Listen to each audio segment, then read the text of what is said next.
Hello दोस्तों, मैं हूं आपका होस्ट दोस्त विनोद कुमार कुशवाहा और आप देख रहे हैं सीने टॉकर चैनल। इस वीडियो में हम टाइटल सीजन 3 के एपिसोड नंबर 5 को आपके सामने एक्सप्लेन करने वाले हैं। तो इस एपिसोड की कहानी का मेन फोकस जेसन टॉड पे रखा गया है और ये बताने की कोशिश की गई है कि जेसन टॉड की ऐसी क्या मजबूरी थी जिसकी वजह से उसे रेडवुड बनना पड़ा। और कहानी की शुरुआत जेसन टॉड और जोनाथन क्रेन से होती है, जो इसी जंगल में छुपे हुए हैं। और उनकी बातचीत से हमें ये साफ पता चल जाता है कि जोनाथन क्रेन की वजह से ही जेसन रेडवुड बना है। और जोनाथन क्रेन से बातचीत करते हुए जेसन उसे डिक ग्रेसन के बारे में वार्न करते हुए उससे यही कहता है कि तुम डिक ग्रेसन को बिल्कुल भी ठीक से नहीं जानते हो। वो हॉक की मौत का बदला हम दोनों से जरूर लेगा और तुम्हारे प्लान की वजह से आज डिक हमारे बारे में सब कुछ जानता है। जिस पर जोनाथन क्रेन उसे ड्रग देते हुए उससे यही कहता है कि तुम्हें अब डिक ग्रेसन से डरने की जरूरत नहीं है और तुम्हें अपने डर को काबू करके इसे अपनी ताकत बनानी चाहिए। और फिर ये कहानी 3 महीने पहले जंप लेती है, जहाँ पे जेसन एक नाइटमेयर के दौरान डोना या वंडर गर्ल को भी देखता है। और हमें ये देख के ये भी पता चलता है कि जेसन अभी भी सैन फ्रांसिस्को के इवेंट को भूला नहीं है और ये चीज अब जेसन को सपने में भी डराने लगी है। और ब्रूस उसे नींद से जगाते हुए उसे यही हौसला देता है कि तुम अभी भी घर पे हो और तुम पूरी तरह से सुरक्षित हो। और जेसन के नींद से जागने के बाद ब्रूस उसे एक साइकियाट्रिस्ट से मिलने को कहता है। और जब जेसन उस साइकियाट्रिस्ट से मिलने से इनकार कर देता है तो ब्रूस उससे यही कहता है कि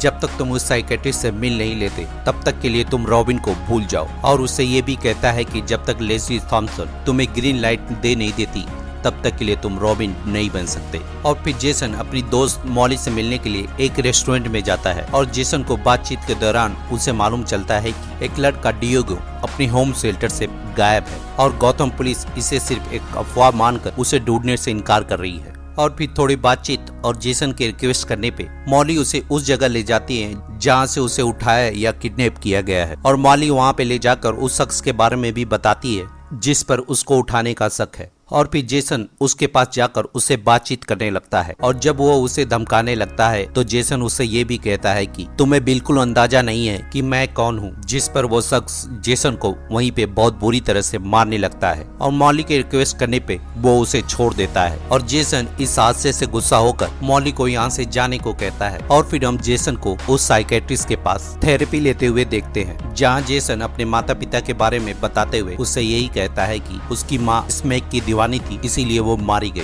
और उसके पिता को टू फेस ने मार डाला। और जब उसकी नजर जोनाथन क्रेन के तस्वीर पे जाती है तो वो उसके बारे में पूछने लगता है और लेस्ली उसे बताती है कि जोनाथन क्रेन और वो एक ही साथ एक ही कॉलेज में पढ़ा करते थे और वो मेरा तब तक एक अच्छा दोस्त था जब तक कि उसे मेरे ऊपर शक नहीं हुआ कि उस सीक्रेट या उस गैस के बारे में मैंने किसी को बताया है। और उस गैस का यूज करके वो लोगों को एक ऐसे नाइटमेयर में ले जाता था या एक ऐसे भयानक सपने में ले जाता था जिसे निकल पाना बहुत मुश्किल है। और इसी वजह से उसने मेरे पे हमला करके उस गैस का यूज किया, जिसकी वजह से मैं जीते जीते नर्क में चली गई थी। अगर ब्रूस वेन ने मेरी हेल्प ना की होती तो शायद मेरी जिंदगी उसी नर्क में कट रही होती या फिर मैंने अपने आप को मार डाला होता। और अपनी कहानी बताने के बाद लेस्ली जेसन से उसके डर के बारे में पूछती है और जेसन उसे झूठ बोलते हुए उसे यही बताता है कि तुम्हारे साथ पूरी जिंदगी इसी रूम में बंद रहना यही मेरा सबसे बड़ा डर है। और फिर सेशन खत्म हो जाने के बाद ब्रूस वेन के हेडक्वार्टर में जाकर स्केयर क्रो के सभी सामानों को देखता है जहाँ पे वो गैस भी मौजूद होती है। और फिर तभी बैटमैन उससे आकर बातचीत करने लगता है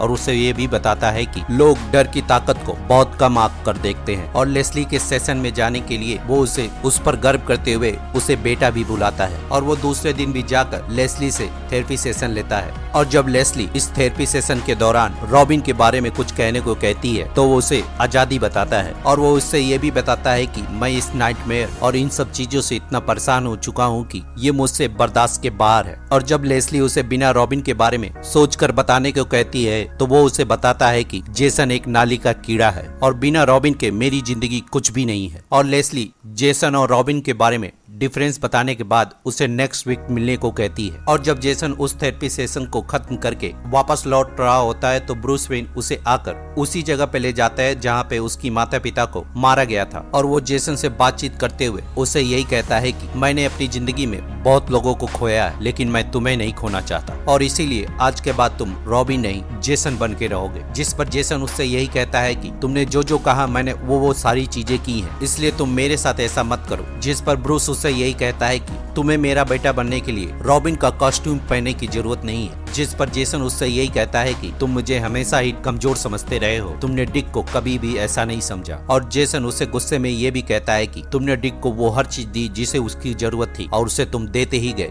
ऐसी क्या खराबी है मुझ में कि तुम मेरे साथ ऐसा कर रहे हो? जिस पर ब्रूस उससे समझाते हुए यही कहता है कि इसमें तुम्हारी कोई गलती नहीं। और वो जेसन से ये भी कहता है कि अब मैंने अपना फैसला कर लिया है। जिस पर जेसन उससे यही कहते हुए चला जाता है कि तुम मेरे बारे में बिल्कुल गलत सोचते हो और इस बात को मैं प्रूव करके रहूंगा। और जॉनथन क्रेन से मिलने से पहले वो लेस्ली को कॉल करके उसे गुस्से में झूठा बोलता है। और जॉनथन क्रेन से बातचीत करते हुए हमें पता चलता है कि वो यहाँ पे उसकी मदद से अपने डर को भगाने के लिए उस फॉर्मूले का यूज करके एक ऐसा एंटीडोट बनाना चाहता है जिसकी वजह से वो अपना डर खत्म कर सके। जिस पर जॉनथन क्रेन उससे यही कहता है कि इसके बदले में मुझे बैटमैन के सारे सीक्रेट के बारे में मुझे जानना है और तुम्हें मुझे यहाँ से निकालते हुए रॉबिन की मदद से उड़ा ले जाना है, ठीक वैसे ही जैसे बैटमैन ने मुझे यहाँ पे कैद किया था। और फिर स्केरक्रो उसको अपना फार्मूला दे देता है और फिर लैब के लिए एक सीक्रेट लोकेशन खरीदने के बाद वो वहाँ पे एक्सपेरिमेंट करने लगता है, जहाँ वो अपने ऊपर एक्सपेरिमेंट करते हुए उस एंटीडोट को बना लेता है। और फिर जेसन जॉनथन क्रेन से मिलते हुए उसे यही बताता है कि तुम्हारा फार्मूला बिल्कुल बेकार था। और जॉनथन क्रेन के पूछने के बाद वो उसे बताता है कि वो उसे यूज करके कुछ भी महसूस नहीं करता। और फिर जॉनथन क्रेन उसे सजेशन देते हुए यही कहता है कि तुम्हें इसे टेस्ट करने के लिए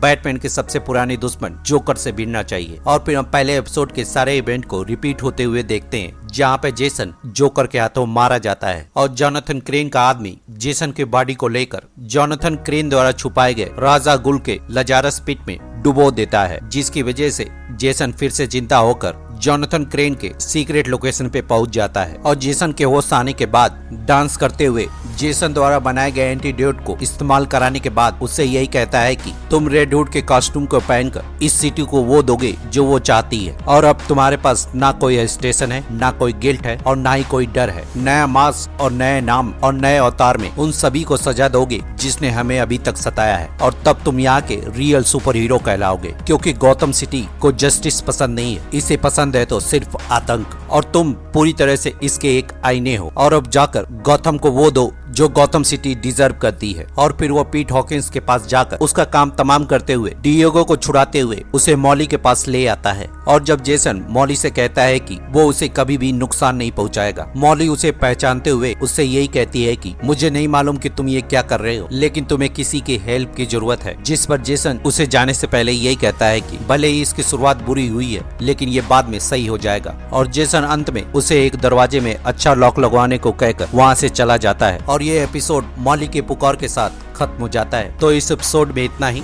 मिलते हैं इसके अगले एपिसोड में। तब तक के लिए एक छोटी सी रिक्वेस्ट, अगर वीडियो पसंद आई हो तो वीडियो को लाइक और हो सके तो चैनल को सब्सक्राइब करना ना भूलें। शुक्रिया।